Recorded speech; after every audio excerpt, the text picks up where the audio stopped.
Good morning, dear students. Today we are discussing in the class supplementary lesson. अपठित गद्य पर हम विचार विमर्श करने वाले हैं. इस गद्य का नाम है सत्य की महिमा.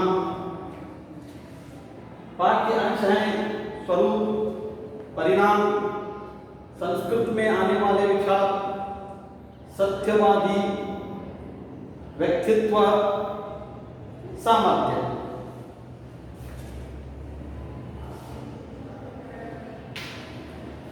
पाठ के भाव शब्द भोला, मुग्ध,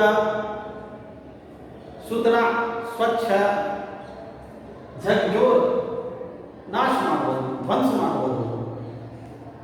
ಆದತ್, ಅಭ್ಯಾಸ, ಧಾರಣಾ, ವಿಚಾರ, ವಾಕ್ಯ, ಅಭಿಪ್ರಾಯ, ಉನ್ನತಿ, ಪ್ರಗತಿ, development. So lesson beginning, important thoughts of truth. ನಂಬುವುದು ಸ್ವಾಭಾವಿಕ, ಆದ್ರ ನಂಬಿಕೆ ಅಳಿಯುವ ಗುಣ ನಮ್ಮಲ್ಲಿ ಇರಬೇಕು. ನಾವು ನಂಬುವಂತಹ ವಿಷಯ ಆಗಲಿ, ವಿಚಾರ ಆಗಲಿ, ವ್ಯಕ್ತಿ ಆಗಬಹುದು ಅಥವಾ ಸಂದರ್ಭ ಆಗಬಹುದು, ಅದು ಎಷ್ಟು ಪ್ರಮಾಣಕ್ಕೆ ಸರಿ ಇದೆ, ಅದರಲ್ಲಿ ನನಗೆ ಹಿತ ಐತಿ ಅಥವಾ ನಾಶ ಐತಿ. ನಾಶ ಇದ್ದ ಅದು ನನಗೆ ಮೋಸ, ಹಿತ ಇತ್ತಂದ್ರೆ ಅದು ನನ್ನ ಪಾಡಿಗೆ ಸತ್ಯ. ಆ ಸತ್ಯ ನನ್ನನ್ನು ತಿದ್ದುವಂತರಾಗಿರಬೇಕು. ನನ್ನ ಹಿತ ನನ್ನನ್ನು ಸಂಪೂರ್ಣವಾಗಿ ಸರಿ ಮಾಡುವುದರಲ್ಲಿ, ನಾ ಏನಾದರೂ ತಪ್ಪು ಮಾಡ್ತಾ ಇದ್ದರೆ ಆ ಸತ್ಯ ನನಗೆ ತಿದ್ದುವಂತಹದ್ದು. ನಾ ಏನಾದರೂ ಕೆಟ್ಟ ಕೆಲಸದಲ್ಲಿ ತೊಡಗಿದರೆ ಆ ಸತ್ಯ ನನಗೆ ಸರಿದಾರಿಯಲ್ಲಿ ಎಳೆಯುವಂಥದ್ದು. ಸೊ ಯಾವುದು ನಮ್ಮ ಹಿತ ಅಂದರೆ ನಮ್ಮನ್ನು ಸಂಪೂರ್ಣವಾಗಿ ಮನುಷ್ಯ ಮಾಡ್ತೈತಿ, ನಮ್ಮನ್ನು ಸಂಪೂರ್ಣವಾಗಿ ಮನುಷ್ಯರಲ್ಲಿ ಪರಿವರ್ತಿಸ್ತೈತಿ, ನಮ್ಮಲ್ಲಿ ಸಂಪೂರ್ಣವಾಗಿ ಮನುಷ್ಯತ್ವವನ್ನು ಬೆಳೆಸ್ತೈತಿ, ಅದು ಸತ್ಯ. ನಾನು ತಪ್ಪು ಮಾಡ್ತಾ ಇದ್ರೆ ಯಾರಾದರೂ ವ್ಯಕ್ತಿ ಬಂದು ಇದು ನೀನು ತಪ್ಪು ಮಾಡಾಕತ್ತಿ ಅಂತ ಹೇಳಿದ್ರ ನಾವು ಒಪ್ಕೋಬೇಕು. ಅದು ಏಕೆಂದ್ರೆ ಸರಿ ಸತ್ಯ ಇರ್ತೈತಿ, ಸರಿ ಇರ್ತೈತಿ. ನಾನು ತಪ್ಪು ಮಾಡಾಕತ್ತೀನಿ, ಒಬ್ಬ ಬಂದು ನನಗೆ ಶಬಾಷ್ ಕೊಟ್ಟರ ಅದು ಮೋಸ. ಅದರಲ್ಲಿ ತೊಡಗಿದ್ರೆ ನಾ ಸಂಪೂರ್ಣವಾಗಿ ನಾಶ ಆಗ್ತೀನಿ, ನನ್ನ ಭವಿಷ್ಯ ಸಹ ನಷ್ಟ ಆಗುತ್ತದೆ. ಯಾವ ವ್ಯಕ್ತಿನ ನೀನು ಮಾಡುವಂತ ತಪ್ಪದು, ಇದು ಬಿಡು ಅಂತ ಹೇಳಿದಾಗ ತಪ್ಪು ದಾರಿಯನ್ನು ಬಿಟ್ಟು ನಾನು ಸರಿದಾರಿ ಹಿಡಿದರೆ ಆ ಹಿಡಿದ ವ್ಯಕ್ತಿ ನನ್ನ ಪಾಡಿಗೆ ಸತ್ಯ, ನನ್ನ ಪಾಡಿಗೆ ಪ್ರಗತಿ ಮಾರ್ಗವನ್ನು ಸೂಚಿಸುವಂಥದ್ದು. ಅಂಥದ್ದು ಒಂದು ವಿಷಯದ ಮೇಲೆ ನಾವಿಂದು ಚರ್ಚೆ ಮಾಡೋಣ. सत्य की महिमा. सत्य एक ऐसा विधान है जो हर समय सत्यवादी को विजय प्राप्त करने का प्रयास करता है. प्राचीन काल से लेकर आज तक जो व्यक्ति सत्य के लिए लड़ा है वो व्यक्ति हमेशा अमर बना है. जो व्यक्ति सत्य के मार्ग पर चला है विजय उसके ही पग पर आ गिरी है. यह एक संकलित है. सत्य बहुत भोला भाला, बहुत ही सीधा साधा, जो कुछ भी अपनी आंखों से देखा बिना नमक मिर्च लगाए बोल दिया, यही तो सत्य है. सत्य इतना सरल है, इसमें कोई पारदर्शी की आलोचना आवश्यकता ही नहीं. पारदर्शी की आलोचना की आवश्यकता ही नहीं, क्योंकि सत्य सरल और सीधा भोला है. सत्य ಮುಗ್ಧ, ಸ್ವಾಭಾವಿಕ, ಸಾಮಾನ್ಯವಾಗಿ ಹೇಳಬೇಕಂದ್ರೆ ಬಹಳ ಸರಳವಾದಂಥ ವಿಧಾನ. ಸಣ್ಣ ಮಕ್ಕಳು, ಪುಟ್ಟ ಮಕ್ಕಳು ಸತ್ಯ ಹೇಳ್ತಾರೆ. ಏಕೆ? ಅವ್ರಿಗೆ ಸುಳ್ಳು ಹೇಳುವುದನ್ನು ಗೊತ್ತಾ ಇಲ್ಲ, ಮೋಸ ಮಾಡುವುದು ಗೊತ್ತಾ ಇರುವುದಿಲ್ಲ. ಅದಕ್ಕೆ ಸಣ್ಣ ಮಕ್ಕಳು, ಪುಟ್ಟ ಮಕ್ಕಳು ಯಾವಾಗಲೂ ಸತ್ಯ ನುಡಿಯುತ್ತಾರೆ, ಹಿರಿಯರು ಹೇಳ್ತಾರೆ, ಅದು ನಿಜ. जो आंखों से हमने देखा, ಕಣ್ಣಿಂದ ನಾವು ಏನು ನೋಡ್ತೀವಿ ಅಷ್ಟ ಹೇಳಬೇಕು, ಅಷ್ಟ ಹೇಳಬೇಕು, ಅದರಲ್ಲಿ ಏನು ಸಮಿಶ್ರಣ ಮಾಡಬಾರದು. ನಾವೇನು ನೋಡ್ತೀವೋ ಅಷ್ಟ ಹೇಳಿದರೆ ಅದು ಖರೆ, ನಾವೇನು ಹೇಳ್ತೀವೋ ಅದರಲ್ಲಿ ಏನಾದರೂ ಸಮಿಶ್ರಣ ಮಾಡಿ ಹೇಳಿದರೆ ಅದು ಮೋಸ. ಉದಾಹರಣೆಯಾಗಿ ಹೇಳಬೇಕಂದ್ರೆ ಒಬ್ಬ ವ್ಯಕ್ತಿ ಅಶೋಕ್ ಸರ್ಕಲ್ನಲ್ಲಿ ದುರ್ಘಟನೆ ಆಗ್ತಿದ್ದ ಅವನ ಜೊತೆ, ಆ ವ್ಯಕ್ತಿ ಸ್ವಲ್ಪ ಗಾಯಗೊಂಡಿರ್ತಾನೆ. ನಾವು ದೇಸಾಯಿ ಸರ್ಕಲ್ ಹತ್ತಿರ ಬಂದು ಯಾರಾದರೂ ನಮ್ಮ ಪರಿಚಯ ವ್ಯಕ್ತಿ ಕೇಳಿದರೆ ನಾವು ಅಲ್ಲಿ ಏನು ನೋಡ್ತೀವೋ ಅಷ್ಟೇ ಹೇಳಬೇಕು. ಅದನ್ನು ಬಿಟ್ಟು ಅಲ್ಲಿ ಆಕ್ಸಿಡೆಂಟ್ ಆಯಿತು, ಅಪಾರವಾಗಿ ಅಲ್ಲಿ ಏನಾಯಿತು, ದುರ್ಘಟನೆ ನಡೆಯಿತು, ಸಾಕಷ್ಟು ಜನರಿಗೆ ಗಾಯ ಬಂದಿದೆ, ಅದು ಹೇಳಿದ್ರೆ ಏನಾಯಿತು, ಸುಳ್ಳನ್ನು ವಿಸ್ತಾರ ಮಾಡ್ದಂಗಾಯಿತು. ಇದು ಸತ್ಯ ಅಲ್ಲ. ನಾವಲ್ಲಿ ಏನು ನೀವು ಒಬ್ಬ ವ್ಯಕ್ತಿ ಗಾಡಿಯಲ್ಲಿ ಏನೋ ಬೈ ಮಿಸ್ಟೇಕ್ ಹತ್ತಿದ್ದಪ್ಪಿ ಸ್ವಲ್ಪ ಕೆಡ್ಕೊಂಡಿದ್ದಾನೋ, ಸ್ವಲ್ಪ ಕಾಲಿಗೆ ಸಾಮಾನ್ಯವಾದಂಥ ಪೆಟ್ಟು ಬಿದ್ದೈತಿ ಅಷ್ಟೇ ಹೇಳಬೇಕು, ಅದು ಖರೆ. ಅದನ್ನು ಬಿಟ್ಟು ಅದರ ಜೊತೆ ಮತ್ತೊಂದು ವಿಷಯವನ್ನು ಸಮ್ಮಿಶ್ರಣ ಮಾಡಿ ನಾವು ಹೇಳಿದರೆ ಅದು ಸುಳ್ಳ. ಅದು ಎದುರಾದಂಥ ವ್ಯಕ್ತಿಗೆ ತಪ್ಪ ದಾರಿಗೆ ತಳ್ಳುವಂಥ ಕ್ರಿಯೆ. ಸೊ ಅಕ್ಕ ಕವಿ ಅಕ್ಕ ಇಲ್ಲಿ ವಿಷಯ ಏನು ಬರ್ತದಂದ್ರೆ, ಸತ್ಯ ಬಹಳ ಸರಳ, ಬಹಳ ಸುಂದರ. ಕಣ್ಣಿನ ಏನು ನೋಡ್ತೀವೋ ಅಷ್ಟೇ ಹೇಳಬೇಕು, ಅದೇ ಸತ್ಯ. ಅದರಲ್ಲಿ ಏನಾದರೂ ಸಮ್ಮಿಶ್ರಣ ಮಾಡಿದ್ರ, ಮಿಶ್ರಣ ಮಾಡಿದ್ರ ಅದು ಮೋಸ. इस तरह से विषय के आधार पर हम कह सकते हैं हमने जो देखा वही सत्य है, जो सुना वह सत्य नहीं, आंखों से देखा वो सत्य है. ಅಂದ್ರೆ ಗಾಳಿ ಮಾತಿಗೆ ಬೆಲೆ ಕೊಟ್ಟದೆ ಕಣ್ಣಿಂದ ನೋಡುವಂತ ದೃಶ್ಯಕ್ಕೆ ಬೆಲೆ ಕೊಡಬೇಕು. ಅಂದ್ರೆ ನಮಗೆ ಸತ್ಯ ಮತ್ತು ಸುಳ್ಳದ ಅರಿವಾಗುವುದು. कितना सरल सत्य दृष्टि का प्रतिबिंब है. सत्य ಅನ್ನೋದು ಕಣ್ಣಿಗೆ ಗೋಚರಿಸುವಂತ ವಿಧಾನ. ज्ञान की प्रतिलिपि है आत्मा की वाणी. देश की महान आत्मा महात्मा गांधी जी हैं, क्योंकि उन्होंने समस्त विश्व को सत्य और अहिंसा प्रदान किया. इसीलिए आज विश्व संस्था में गांधी जयंती के समय अक्टूबर 2 के दिन सत्य और अहिंसा का दिन आचरण करते हैं. यह एक समस्त भारत के लिए गौरव का विषय है. ज्ञान की लिपि है और आत्मा की वाणी. सत्यवादिता के लिए साफ सुथरा मन चाहिए. जो व्यक्ति सत्यवादी बनना चाहता है उसका हृदय स्वच्छ रहना चाहिए. उसके हृदय में घृणा, लोभ या फिर किसी तरह का द्वेष या फिर घन विचार नहीं रहना चाहिए. तब जाकर वह व्यक्ति स्वच्छ बनेगा. हर एक के हित का विचार उसमें रहना चाहिए. वह व्यक्ति महान बनेगा. एक झूठ साबित करने के लिए हजारों झूठ बोलने पड़ते हैं. ಏನಾದರೂ ಒಂದು ಸುಳ್ಳನ್ನು ಮುಚ್ಚಬೇಕಂದರೆ ಸಾವಿರಾರು ಸುಳ್ಳು ಹೇಳಬೇಕಾಗುತ್ತದೆ. ಅಕ್ಕಂದು ನೀವು ಮಹಾಪುರುಷರು ಎಷ್ಟಿದ್ದಾರೆ, ಬಸವಣ್ಣವರಾಗಿರ್ಬೋದು, ಸ್ವಾಮಿ ವಿವೇಕಾನಂದರಾಗಿರ್ಬೋದು, ಮಹಾತ್ಮ ಗೌತಮ್ ಬುದ್ಧವರಾಗಿರ್ಬೋದು, ಗಾಂಧೀಜಿಯವರಾಗಿರ್ಬೋದು, ಮೊಹಮ್ಮದ್ ಪೈಗಂಬರವರಾಗಿರ್ಬೋದು, ಯೇಸು ಕ್ರಿಸ್ತವರಾಗಿರ್ಬೋದು, ಇವರೆಲ್ಲರೂ ಬಾಲ್ಯದಿಂದಲೇ ತಮ್ಮ ಜೀವನದ ಕೊನೆಯುವ ತನಕ ಸುಳ್ಳನ್ನು ಹೇಳಲಿಲ್ಲ, ಸತ್ಯ ಮಾರ್ಗದ ಮೇಲೆ ನಡೆದರು. ಅಕ್ಕ ಸಮಾಜದಲ್ಲಿ ಅವರಿಗೆ ಒಂದು ವಿಶೇಷ ಸ್ಥಾನವಿದೆ. ನಾವು ಭವಿಷ್ಯದಲ್ಲಿ ಅನೇಕ ಪುಸ್ತಕಗಳನ್ನು ಓದುವುದರಿಂದ ಆ ಮಹಾಪುರುಷರ ಒಳ್ಳೆಯ ಗುಣಗಳನ್ನು ಸ್ವೀಕರಿಸಬೇಕು. ಇವರು ಶರಣರಿದ್ದಾರೆ, ನನಗೆ ವಚನ ಬರುವುದಿಲ್ಲ ಓದಾ, ಇದು ತಪ್ಪ. ಆ ವಚನದಲ್ಲಿ ಇರುವಂತಹ ರಹಸ್ಯ ನಮ್ಮಲ್ಲಿ ಮೂಡಬೇಕು. ಅಂದಾಗ ಮಾತ್ರ ನಾವು ಆ ಸಾಹಿತ್ಯದ ಮಹತ್ವವನ್ನು ಅರಿಯಬಹುದು. और कहीं पोल खुली तो मुंह काला करना पड़ता है. ಒಂದು ಸುಳ್ಳು ಹೇಳ್ತಾರೆ, ಸ್ವಾಭಾವಿಕವಾಗಿ ಮನೆ ಒಳಗೆ ನಮಗೆ ಆ ಕೆಲಸ ಇದ್ರಿ, ಈ ಕೆಲಸ ಇತ್ತು, ಓದಲು ಆಗಲಿಲ್ಲ, ಬರೆಯಲು ಆಗಲಿಲ್ಲ, ಹೀಗಾಗಿ ನಾವು ನಿಮ್ಮ ವಿಷಯದಲ್ಲಿ ಹಿಂದೆ ಇದ್ದೇವೆ. ಆದರೆ ಆ ವಿಷಯ ಶಿಕ್ಷಕರು ಅವರ ಪಾಲಕರಿಗೆ ಸಂಪರ್ಕ ಮಾಡಿದಾಗ ಪಾಲಕರು ಸ್ಪಷ್ಟವಾಗಿ ಹೇಳುತ್ತಾರೆ, ನಾವು ಮನೆಯಲ್ಲಿ ಯಾವ ರೀತಿ ಕೆಲಸ ಹಚ್ಚಲ್ಲ, ಮಕ್ಕಳಿಗೆ ಓದುವುದು ಅಭ್ಯಾಸ ಮಾಡೋ ಸಂಬಂಧ ಒಂದು ವೈಯಕ್ತಿಕವಾದಂಥ ಕೋಣೆ ಕೊಟ್ಟು ಬಿಟ್ಟೆವು. ನಮ್ಮ ಮಕ್ಕಳು ಈ ದಿನ ಕೋಣೆಯಲ್ಲಿ ಓದ್ತಾ ಇರ್ತಾರೆ, ಬರೆಯುತ್ತಾ ಇರ್ತಾರೆ. ಇಲ್ಲಿ ಆ ಮಗು ಸುಳ್ಳಾಗ್ತಾನೆ, ಯಾಕಂದ್ರೆ ಸುಳ್ಳು ಹೇಳ. ಸೊ ಈ ರೀತಿ ಒಂದಿಲ್ಲ ಒಂದು ದಿವಸ ಖರೆ ಎದುರಾದಾಗ ನಮ್ಮ ಮುಖ ಏನಾಗ್ತದೆ, ತಿಕ್ಕರಾಗ್ತದೆ. ಅಂದ್ರೇನು, ನಾವು ಪೇರೆಂಟ್ಸ್ ಮತ್ತು ಶಿಕ್ಷಕರ ದೃಷ್ಟಿಯಲ್ಲಿ ಅಪಮಾನಿತ ಆಗ್ತದೆ. ಸೊ ಅದಕ್ಕೆ ಸತ್ಯ ಹೇಳಬೇಕು. अपमानित होना पड़ता है. किसी को परेशान करने दुखी करने के उद्देश्य से सत्य बोलना नहीं चाहिए.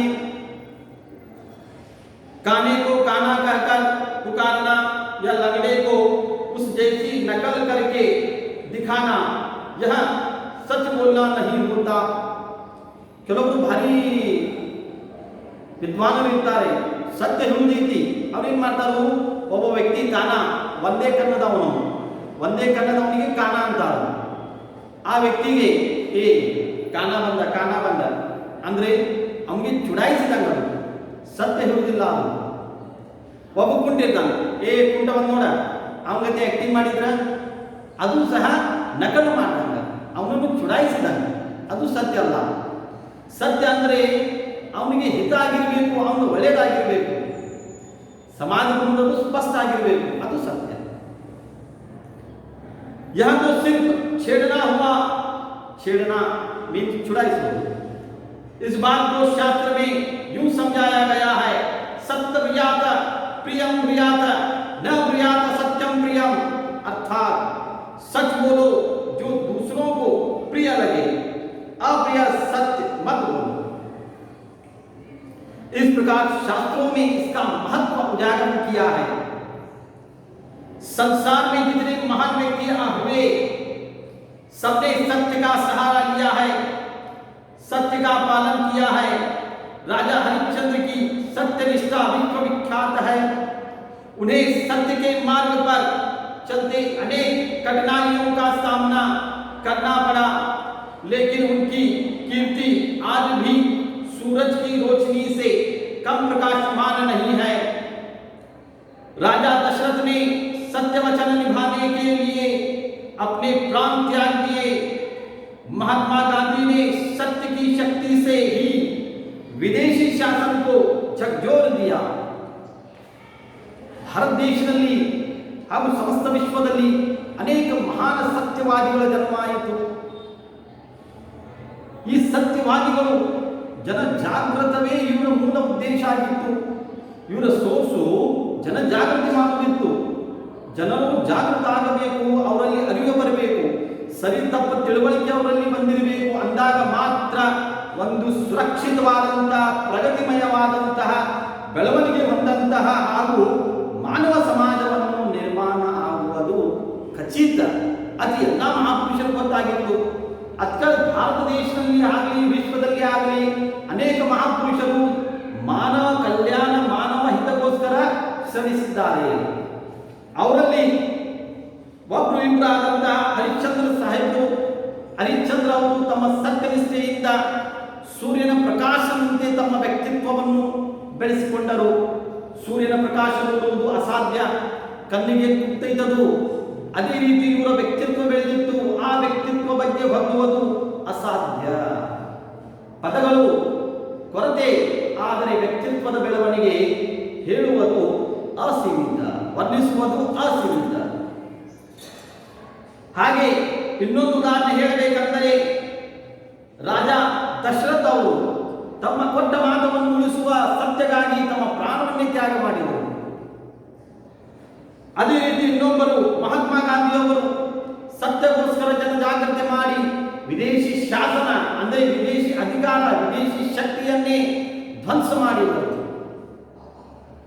ಇಂತಹ ಮಹಾಪುರುಷರ ಜನ್ಮಿದಂತ ಈ ಪುಣ್ಯ ಭೂಮಿಯಲ್ಲಿ ನಮ್ಮ ಜನ್ಮವಾಯಿತು. ಇದು ಒಂದು ಸೌಭಾಗ್ಯದ ಮಾರ್ಗ. ಸೊ ಇಂಥ ಮಹಾಪುಣ್ಯ ಭೂಮಿಯನ್ನು ನಾವು ಅವರ ವ್ಯಕ್ತಿತ್ವವನ್ನು ನಮ್ಮಲ್ಲಿ ಬೆಳೆಸಿಕೊಂಡು ನಾವು ಸಹ ಈ ದೇಶವನ್ನು ಮತ್ತಷ್ಟು ಈ ದೇಶದ ಕೀರ್ತಿಯನ್ನು ಬೆಳೆಸೋಣ. ಉನ್ಕಾ ಕಥನ ಹೈ, ಅವ್ರು ಒಂದು ಮಾತು ಹೇಳಿದ್ರು, सत्य एक विशाल वृक्ष है, उसका जितना आदर किया जाता है उतने ही फल उसमें लगते हैं, उनका अंत नहीं होता. सत्य बोलने की आदत बचपन से ही डालनी चाहिए. कभी कभी झूठ बोल देने से कुछ क्षणिक लाभ अवश्य होता है, पर उसमें अधिक हानि ही होती है. ಕೆಲವೊಬ್ಬರು ಅಂದ್ರೆ ಸತ್ಯ ಅಂದ್ರೇನು ಸ್ವಾಭಾವಿಕ ಒಂದು ಸಾಮಾನ್ಯ ಪದ ಅರ್ಥ ಮಾಡ್ಕೊತಾರೆ. ತಪ್ಪು. ಸತ್ಯ ಅನ್ನೋದು ಒಂದು ವೃಕ್ಷ ಇದ್ದಂಗ. ಒಂದು ಸಸ್ಯವನ್ನು ನೆಟ್ಟಿ ಬೆಳೆಸಿದಾಗ ಆ ಸಸ್ಯ ವೃಕ್ಷದಲ್ಲಿ ಪರಿವರ್ತನೆ ಆಗಬೇಕೆಂದರೆ ಅದರ ಹಿಂದೆ ಅದನ್ನು ರಕ್ಷಿಸುವವನ ಶ್ರಮ ಇರುತ್ತದೆ. ಆ ವೃಕ್ಷವನ್ನು ನಾವು ಎಷ್ಟು ಜೋಪಾನವಾಗಿ ನೋಡಿಕೊಳ್ಳುತ್ತೇವೆ, ಸಮಯ ಸಂದರ್ಭವಾಗಿ ಅದಕ್ಕೆ ಆಹಾರವನ್ನು ಸೇವಿಸುವುದು, ಸಮಯ ಸಂದರ್ಭವಾಗಿ ಅದಕ್ಕೆ ನೀರನ್ನು ಸುರಿಯುವುದು, ಈ ರೀತಿ ಮಾಡಿದಾಗ ಆ ವೃಕ್ಷ ನಮ್ಮನ್ನು ಒಳ್ಳೆಯ ಫಲವನ್ನು ನೀಡುತ್ತದೆ. ಅದೇ ರೀತಿ ಒಂದು ಮಗುವನ್ನು ನಾವು ಬೆಳೆಸುವಾಗ ಅವನಲ್ಲಿ ಸತ್ಯದ ಎಂಬ ಬೀಜವನ್ನು ಬಿತ್ತಬೇಕು.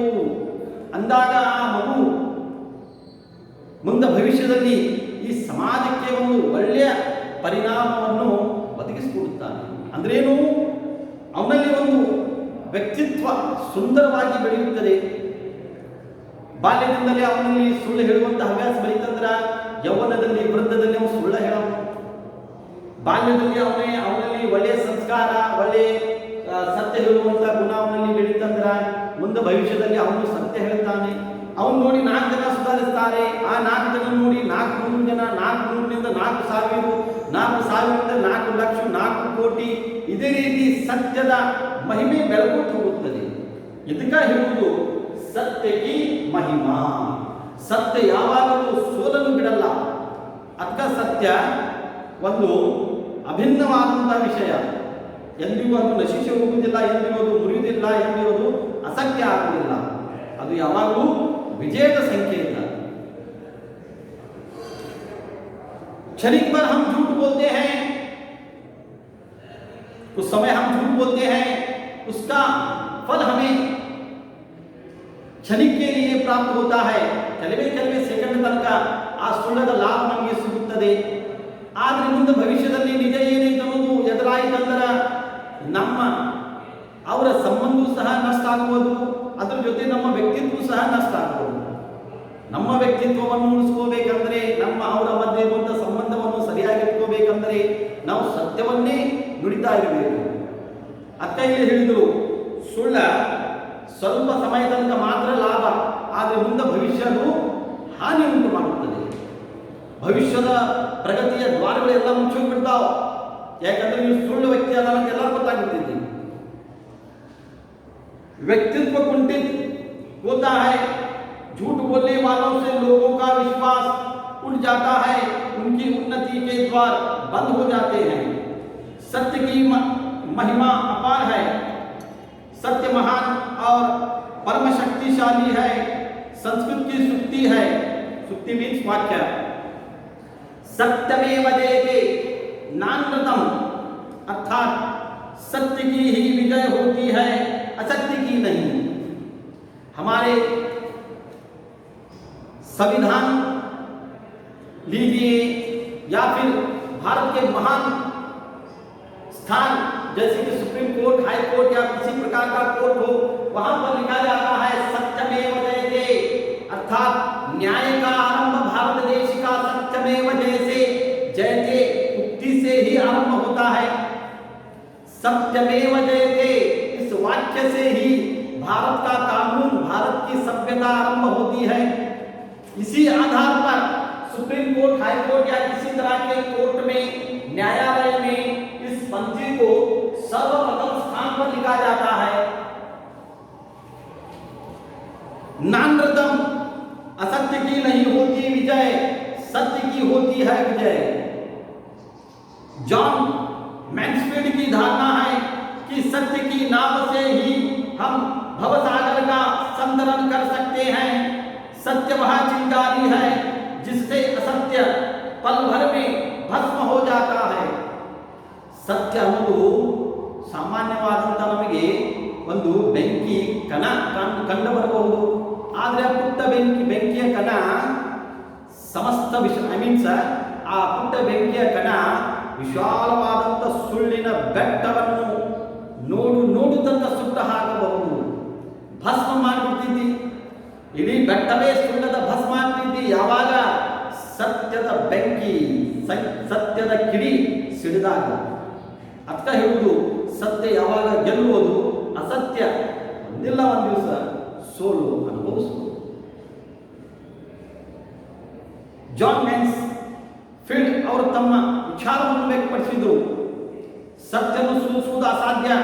ಸತ್ಯ ಅದರ ಮುಂದೆ ಒಂದು ಬೆಂಕಿ ಕಿಡ ಇದ್ದರೆ, ಕಿಡಿ ಅಂತಲ್ಲ, ಬೆಂಕಿ ಕಿಡಿಯಾಗಿ ಇದ್ದರೆ, ಸುಳ್ಳು ಅದರ ಎದುರುಗಡೆ ಬೆಟ್ಟಿನ ಆಕಾರದಲ್ಲಿ ವಿಶಾಲವಾಗಿ ನಿಂತರೂ ಸಹ ಗೆಲುವು ಸತ್ಯದ ಆಗುವುದು, ಸುಳ್ಳುದಲ್ಲ.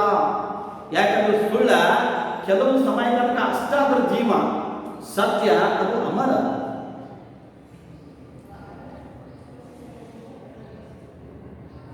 चिंगारी बेंकी गिड़ी अतः